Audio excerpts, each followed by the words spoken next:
ये सद्भावना जो यात्रा है, अब क्या है यात्रा में? जैसा नाम है सद्भावना, एक अच्छी भावना से समाज को संगठित करने का हमने प्रयास किया है और हमारे आदरणीय समाज सेवी डॉक्टर महेश नरवरिया जी की पहल पर और हमारी दीदी और बहुत ही लोकप्रिय वक्ता रामसिंह भारती जी इसकी मुख्य अतिथि हैं। हम सब लोगों ने मिलकर इस सद्भावना यात्रा का आयोजन किया है और समाज में एक अच्छा संदेश और अच्छे परिवर्तन की ओर ले जाने के, समाज को एक दिशा और दशा देने के लिए आज हमने कार्यक्रम का आयोजन किया।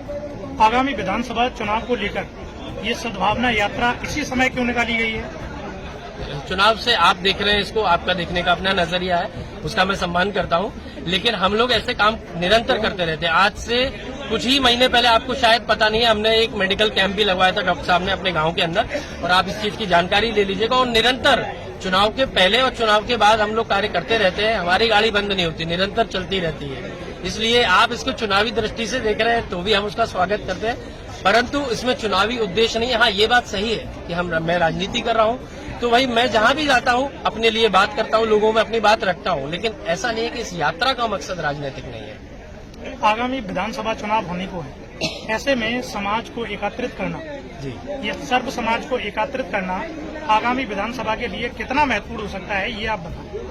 मेरे ख्याल से तो ये प्रश्न कोई छोटा बच्चा भी इसका उत्तर दे देगा कि हर समाज को जब तक नहीं इकट्ठा किया तो चुनाव लड़ना ही नहीं चाहिए। यदि कोई चुनाव लड़ना चाह रहा है, चाहे पार्टी हो चाहे व्यक्ति हो, जब सबको इकट्ठा कर लेगा तभी उसको आगे आना चाहिए, और सिर्फ चुनाव के लिए नहीं, क्योंकि चुनाव आएंगे और फिर चुनाव चले जाएंगे। यदि आप सबको एकजुटता रखोगे, प्रेम का, शांति का वातावरण रखोगे, तो उसमें हमारे भी क्षेत्र की और हमारे लोगों की तरक्की हर समाज की होगी। इसलिए ये और भी जरूरी हो जाता है। राजनीति से हमें ऊपर उठ के, सिर्फ राजनीतिक चश्मे से ना देखते हुए, यदि उससे ऊपर उठ के सोचेंगे तो हम समझते हैं ऐसी यात्राएं, ऐसे आयोजन निरंतर होते हैं। भाजपा की भी एक यात्रा चल रही है, इसको लेकर क्या कहना है? मैंने बता तो दिया, भाजपा की यात्रा, भारतीय जनता पार्टी की सरकार, मैं इस चीज को खुलेआम कह सकता हूं कि उमा भारती जी के द्वारा बनाई गई थी 2003 में।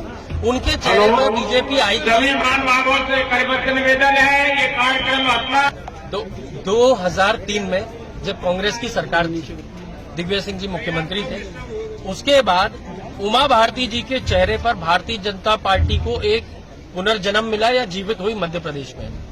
उनके चेहरे पर शायद 170 के ऊपर उस दशक में सीटें आई थी, सिर्फ उनके चेहरे पर, उनके नाम पर पूरा ओबीसी इकट्ठा होकर के सबने वोट दिए थे और बीजेपी आई। और आज तक इसीलिए बीजेपी यहाँ काबिज है तब से लेकर। लेकिन बीजेपी कितनी दगाबाज पार्टी है कि जिसके चेहरे पर आई, आज उनको घर घर अपमानित करते हैं। उनका ना तो फोटो लगाया है उस यात्रा में, ना उनको उस लायक समझा के उनको अतिथि बना करके बुलाते। उनकी ये दुर्गति कर दी कि उनको शराब मुक्ति के लिए दुकान पर जाकर पत्थर फेंकना पड़ रहा है एक पूर्व सीएम को। मतलब इस तरह की दुर्गति कर दी है। तो सिर्फ लोधी समाज का नहीं, भारतीय जनता पार्टी ने पूरे पिछड़े वर्ग का अपमान किया है, और मैं समझता हूं भारतीय जनता पार्टी का इससे ऊंचा चेहरा नहीं देखने को मिल सकता है।